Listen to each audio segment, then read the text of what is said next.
I remade Poppy Playtime in Unity, but it was kind of a mess. It ran poorly, and the physics. So I overhauled the entire thing, and now it runs at over 400 FPS, and that's not even the biggest change. In this video, I rebuilt the core mechanics and made them 100 times better, and added a bunch of your suggestions. So let's get into it. We're going to start with the biggest visual upgrade to the grab pack, the cable. One of the main complaints on the last video was that the cable looked flat, and it kind of flew all over the place. And honestly, I agree. The reason for that is I was using a fully simulated cable. It was broken up into a bunch of small segments, and each segment was affected by physics individually. And while that does sound cool, it was a terrible idea. It hurt performance, it was unstable, and it just didn't look good. On top of that, I was rendering it using Unity's built-in line renderer, which is basically just a 2D line. So instead of trying to fix it, I deleted the entire script. Now, instead of simulating dozens of physics segments, the cable is just a smart path between points, and then I generate a full 3D mesh around that path. Here's how it works. First, the cable is just a line made of points in space, a start point, end point, and many other points in between. But instead of trying to simulate physics, the system calculates a path between the hand and the player. If the cable hits something, it inserts a new wrap point, and if that wrap point is no longer needed, it can just remove it. So instead of reacting to physics, it just solves a path. Then, at every point along that line, I place a small circle. Each of those circles is made up of multiple vertices, and then I can just connect each circle to the next one by stitching the matching vertices together with triangles. And the result is a fully 3D cable that wraps cleanly around objects and just performs way better. I also allowed the hand to read the list of points backwards when retracting and remove any wrap points as it moved, to create a very satisfying retracting system.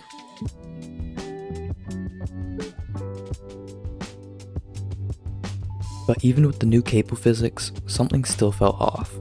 The player controller had become the weakest part of the entire project, so I rebuilt it. In the last video, I completely disabled mid-air redirection, which sounds realistic, but it just wasn't fun. So instead of removing control in the air, I just dampened it. Now you still have control, just at a reduced speed, making it feel way more responsive. But responsiveness isn't just physics, it's also the visuals. The camera was still completely static. So I reworked the movement animations and added dynamic camera motion. And that's where everything broke.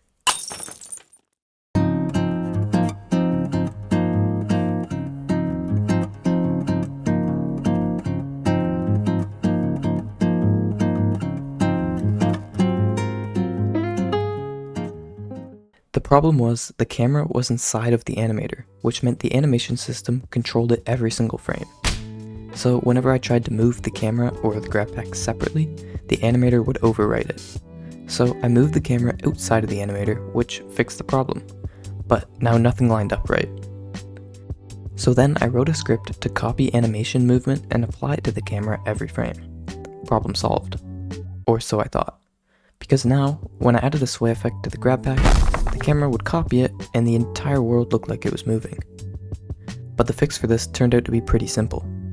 If the sway moves the camera one way, we can move the camera the same amount in the opposite direction, so your vision stays in the right spot. After I had figured this out, I added two sway systems: rotational sway for fast mouse movement, and a positional sway when moving forward and backwards. And now the player controller actually felt right. But with all this polish, something else started to stick out a little. The grab pack arms didn't rotate in the direction of the cable. To do this, we could simply look for the last wrap point in the cable, and then force the arm to rotate towards it. If no wrap points are found, then just point in the direction of the hand. This project just keeps getting bigger, so if you want to see how far I can push this remake, please consider subscribing. With all the upgrading out the way, I could finally focus on completely new features, like the pressure hand, which I had a lot of people suggest. The first thing I did was find a model for the hand online, and fit it onto the grab pack. Actually making the hand work was going to be hard, since when I originally made this project, I didn't make it super easy to expand. But that's a problem for another video, so I added onto the code that was already a mess and made it worse. But the hand was actually working now. Now I just needed to build the actual mechanics for it. So I edited the hand script to increase this number while holding the mouse down and grabbing an object. Then, when the player releases the mouse, we apply the force of that number multiplied by 100 to the physics object. Now that the hand was actually functioning, I could focus on the visuals, such as the pressure gauge and the particle effects. And overall, I'm pretty happy with this feature, but there's still a lot more I could add to it. So I added more. I quickly created these glass panels, and made an extra check for breakable objects. When broken using the pressure hand, they are hidden and replaced with a particle system.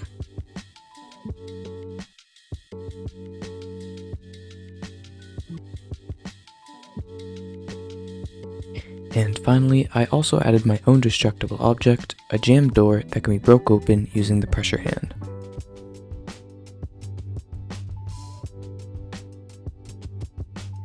Before I end the video, I just wanted to include a quick tutorial on how to download the Unity project like in my last video.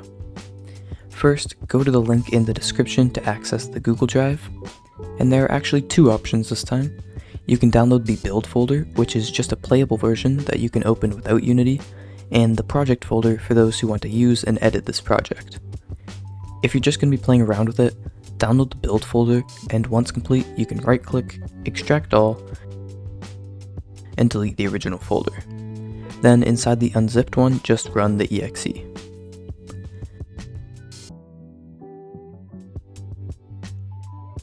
For the project download, download this folder, extract all,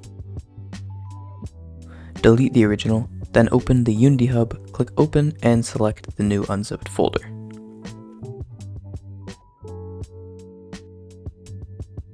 And that's going to be it for this video. Thank you so much for watching till the end, and let me know what I should add next down below. I also wanted to give a huge thanks for all the support on the last video. I loved reading all your comments. Make sure you're subscribed, and I'll see you in the next one.